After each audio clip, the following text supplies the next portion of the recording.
Good day, people. Hi, I'm here on YouTube to tell stories, fascinating stories, all kind of stories. For today's story, it is a little bit weird. It is a little bit supernatural. It's out of the usual. See, the name of the story is Shadows and Whispering Pines. Whispering Pines is a small town, a quiet town, a nice town. And one day, a girl named Emma had been searching for a fresh start when she found the charming little town, tucked away from the rest of the world. It seemed perfect. The locals were friendly enough, the landscape was peaceful, and the quiet streets promised an escape from the chaos of her old life. But the moment she moved into her new home, something felt off. It started small. She'd hear strange noises late at night, things that could be easily explained away, the floor cracking, a gust of wind. But there were other things too. Sometimes she felt as if she was being watched. She'd catch glimpses of shadows moving out of the corner of her eyes. Emma tried to shake it off, but the feeling stayed. Then she met him, the town's historian, an older man with an ageless face who seemed to know everything there was to know about the town.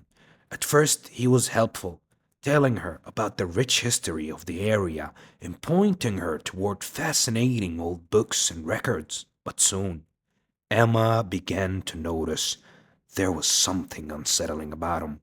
His eyes, his eyes seemed too sharp, his words too carefully chosen, and the way the townspeople spoke about him, always with respect, but never with warmth.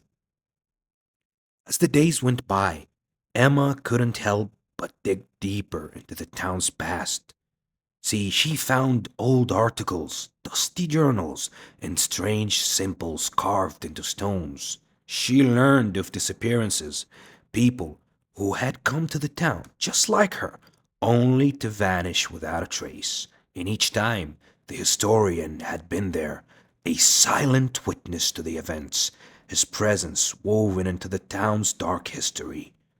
One night, while sorting through a box of old records, Emma stumbled upon something she wasn't supposed to find, a journal, centuries old, written by a man who claimed to have performed a forbidden, powerful ritual.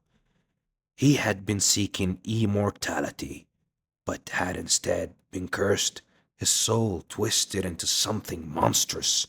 The journal spoke of a coin, a strange, ancient artifact tied to a dark ritual that bound the town to a malevolent force, and Emma realized with growing horror that the historian was not who he seemed. He had once been a man, but now he was something else entirely. The night Emma called a friend, her voice shook as she spoke of strange dreams, eerie symbols, and the growing sense that she wasn't alone. I think someone's watching me, she whispered. I can feel them outside. The line went dead. That was the last anyone heard from her. When the police searched Emma's house, they found no sign of a struggle. Her belongings were carefully arranged as if she had simply vanished into thin air. The only clue was a single ancient coin left under her bed, engraved with a symbol no one could understand or know. The historian, when questioned, claimed he had never met Emma, and the townspeople, they shrugged it off. To them, she was just another face already fading from memory. But the truth is, Emma was not the first to disappear, and she would not be the last. See, for centuries, the historian had been feeding on the town, his curse demanding new victims every few decades.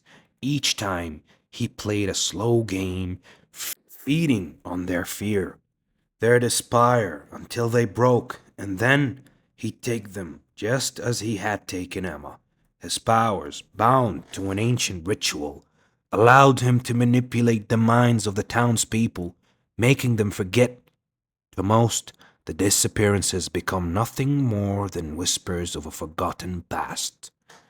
But for those who dare to look deeper, they might catch a glimpse of his true form, a demon lurking behind the historian's calm facade, always watching, always waiting.